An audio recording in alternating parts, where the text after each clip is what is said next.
Residents, it turns out, are displaced after an apartment fire in downtown Lexington last night. Yeah, it was quite the scene certainly last night, and that fire was across from the courthouses there on North Limestone. WKYT's Grayson Passmore has more as that cleanup process begins. It's our top story at 11. There were about 15 fire trucks and ambulances. They shut down all the way from Upper to Main Street to Church Street.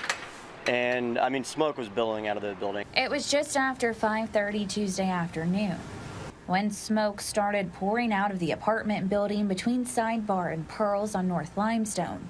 The busy downtown street was closed for a few hours as people evacuated the building and the surrounding restaurants. It's, you know, like, I mean, a lot of these buildings do not have fire suppression. So that's like the scary thing, where if emergency services does not react fast enough, then suddenly it can spread and, you know, a lot more people are in trouble.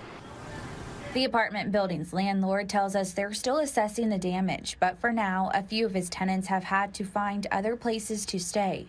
Sidebar opened the next day, seemingly unaffected, while Pearl's Pizza has a note on the door saying they'll be closed until Friday for cleaning.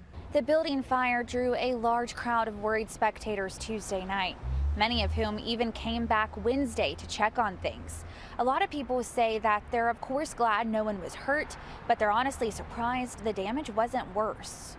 The Lexington Fire Department did an amazing job. They showed up quick, they did their job, and they contained it, and no one got hurt. So, best case scenario considering the situation, you know what I mean? In Lexington, Grayson Passmore, WKYT. The Lexington Fire Department says that they are still investigating the cause of that fire.